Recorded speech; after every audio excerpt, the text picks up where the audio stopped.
there was the playground dynamic had its hierarchy, and of course that's true anywhere on any playground. But certainly in 1975 at the American School in Rio, there was a prominent playground hierarchy, and there was sort of a ringleader who was named Babito, and he was Portuguese, and he was, really your stereotypical playground bully in every facet. And he took great pleasure in torturing me on the regular generally for my weight, but for any kind of perceived efficiency. So there was one really fun ritual and pastime that happened on the playground where there was an area that sloped down, and kids would line up, and when it was their turn, they'd run toward this slope and launch themselves up in the air such that they landed on their butt and skidded down this embankment until it leveled out again. And over time, as more and more kids did this, there was sort of a track or almost a pathway that then got worn down, and the grass kind of got taken out, and it was this kind of muddy dirt,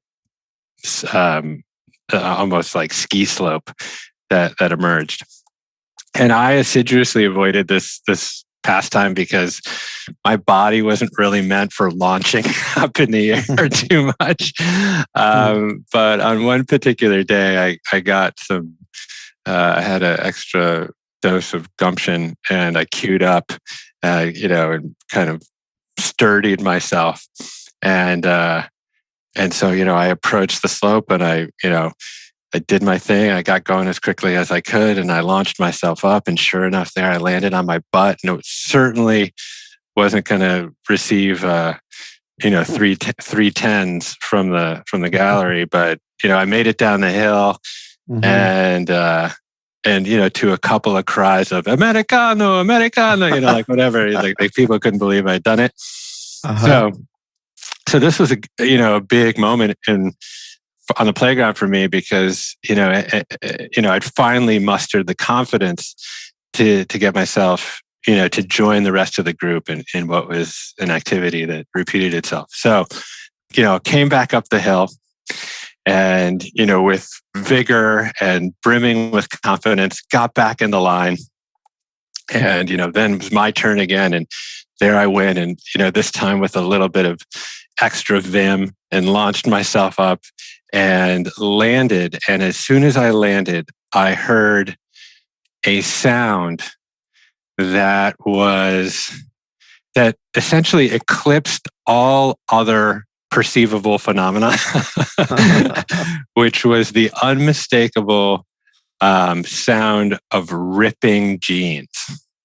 And my jeans that were already sort of chafed around the thighs, to be honest, had split down the seam of my ass. And as I had gone down the hill, my tighty whities accrued a dirt stain that just kind of streaked down the middle. And I got to the bottom of the hill. And of course, everybody noticed. Everyone was aware. And Babito, in unmistakable English, starts to scream this refrain that got repeated for basically the rest of the year, which was, "The American shat his pants. The American shat his pants." And oh my God. And there I was at the bottom of the hill with nowhere to hide, and just feeling, absolutely sort of the distillation of embarrassment and shame. And I sort of shimmied my way back up the hill in such a way that limited the amount of angle that people could have to, my quote unquote shit stained underwear. And moseyed shamefully into the nurse's office and, feigned illness.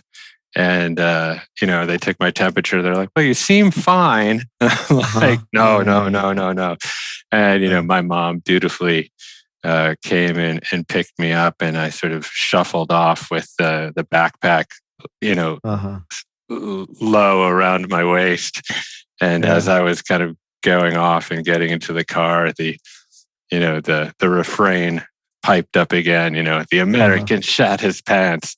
And so, that's the story. And, I actually haven't really told it that many times. It's actually enjoyable to tell it. But, and, with stories, and I'm sure you've confronted this reality over the course of hearing so many, the stories that we tell ourselves about ourselves, that gird kind of our sense of identity, they deserve additional probing, because it's unclear how true they are, because we've told ourselves stories about ourselves so many times.